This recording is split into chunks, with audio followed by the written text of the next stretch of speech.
안녕하세요. 브릿지 조한송 기자입니다. 오늘 7일이죠. 이 청약제도 개편 방안이 발표가 됐는데요. 이 내용을 정리해보고자 급히 스튜디오에 나왔습니다. 신혼부부 특별공급과 이 생애 최초 특별공급에서 이 추첨제가 도입된 게 골자인데요. 어떤 분들에게 도움이 될지, 또 이 개편된 내용이 적용될 예상단지는 어느 곳들이 있는지 내용을 좀 준비를 했습니다. 도움이 되셨다면 구독과 좋아요 부탁드립니다.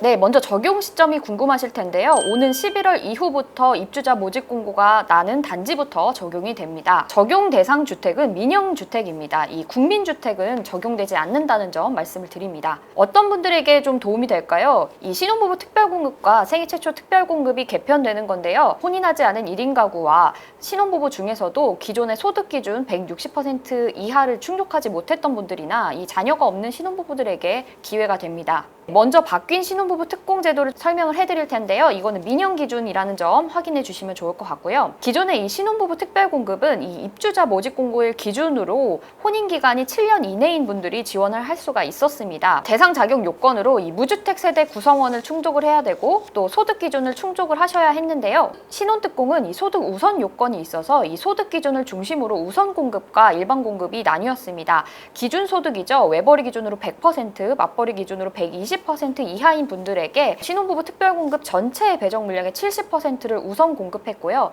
이 나머지 소득 구간에 해당하는 분들이 30% 일반 공급으로 지원을 할 수가 있었는데요. 이 경쟁이 있는 경우에 이 미성년 자녀 유무로 1순위와 2순위를 나눴습니다. 이 안에서도 1순위 내에서는 이 자녀 수를 기준으로 나눠서 추첨으로 당첨자를 선정을 했습니다. 그렇기 때문에 소득 요건과 자녀 수가 매우 중요했는데요. 보통 서울의 경우에 경쟁률이 워낙 치열했기 때문에 자녀가 2명 이상인 분들만 당첨 기회를 노려볼 수가 있었습니다. 또 소득이 맞벌이 기준으로 160%를 초과한 분들은 아예 지원조차 할 수가 없었는데요. 이번에 이 청약 제도 개편을 통해서 오는 11월 이후 공고가 나는 단지부터 신혼부부 특별공급 추첨제 30% 물량이 생겼습니다. 그래서 소득이 160%를 초과하는 분들도 지원을 할 수 있게 됐는데 대신에 기존의 우선 공급이 70%에서 50%로 일반 공급이 30%에서 20%로 줄었습니다. 우선 공급 요건에 해당되는 분들은 우선 공급과 일반 공급 그리고 추첨제까지 총 3번의 기회가 주어지게 됩니다.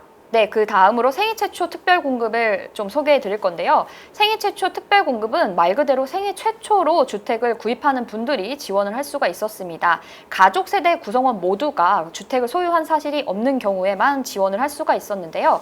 크게 5가지의 자격 요건을 갖춘 분들이 지원을 할 수 있는 제도입니다. 자격 요건을 좀 자세하게 설명해 드리면 일반 공급 1순위인 무주택 세대 구성원 또는 세대의 주만 지원을 할 수가 있었고요. 또 입주자 모집 공고일 현재 혼인 중이거나 미혼인 자녀가 있는 분들이 지원을 할 수가 있었습니다. 입주자 모집 공고일 현재 근로자 또는 자영업자로서 5년 이상의 소득세를 납부한 분이 지원을 할 수 있었고요. 또 소득 기준을 충족하셔야 하고요. 또 마지막으로 지역별 신청 가능한 예치 금액을 충족하셔야 됩니다. 이 5가지 요건을 모두 충족한 분들이 지원을 할 수가 있었는데요. 생애 최초 특별공급은 이러한 5가지 자격 요건을 갖춘 분들에 한해서 이 추첨으로 당첨자를 뽑기 때문에요. 이 저가점자 분들도 기회를 노려볼 수가 있었습니다. 생애 최초 특별공급도 신혼부부 특공과 마찬가지로 기준 소득에 해당하는 분들에게 70%를 우선 공급했습니다. 그런데 이번에 청약 제도가 개편되면서 이번에 생애 최초 특별공급에 혼인하지 않은 1인 가구와 소득 기준을 초과하는, 그러니까 소득 기준 160%를 초과하는 분들도 지원할 수 있는 추첨제가 적용이 됐습니다. 대신에 기존의 우선 공급 비중이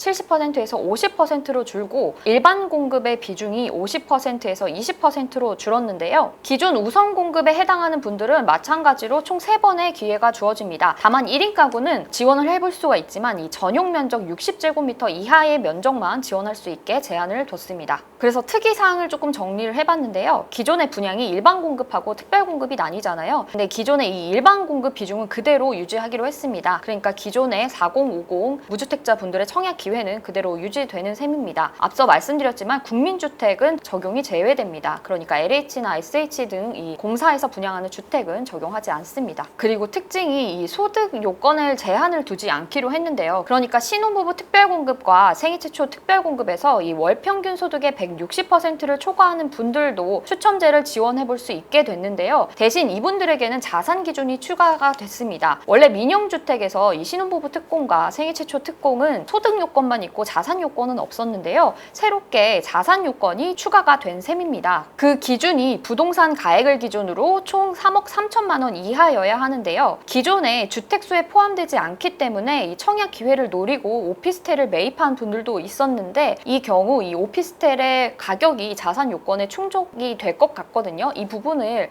꼭 확인해 두시는 게 좋을 것 같습니다. 그래서 전문가들은 이번 청약 개편 내용에 대해서 어떻게 평가하는지 얘기를 좀 들어봤습니다. 이번에 나온 청약제도 개편이 무주택, 싱글, 딩크조 자산이 많이 안 쌓이는 사회 2030 초년생들 보면 확대를 해준 건 맞습니다. 그런데 부작용으로 보이는 한 가지는 자격이 된다고 해서 만 19세 성인이 된 분들이 청약을 넣고 당첨이 되면 자금을 마련하지 못해서 계약까지 못 치르는 경우가 발생할 수도 있어요.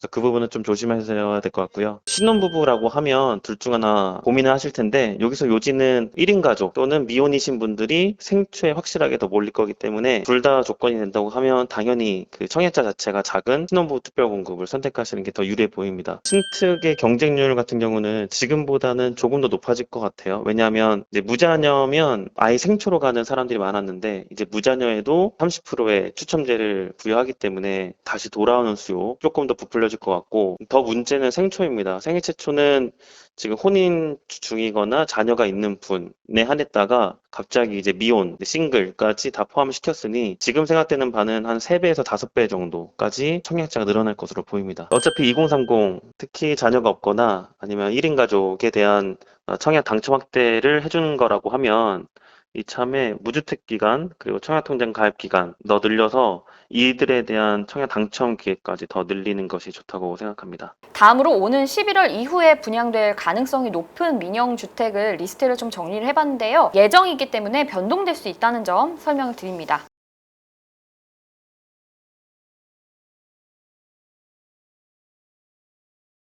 네, 이렇게 해서 바뀐 청약 개편 내용을 좀 정리를 해봤습니다. 도움이 되셨다면 구독과 좋아요 부탁드립니다. 앞으로도 브릿지는 구독자분들에게 도움이 되는 정보를 쉽고 간결하게 정리해드릴 수 있도록 노력하겠습니다. 감사합니다.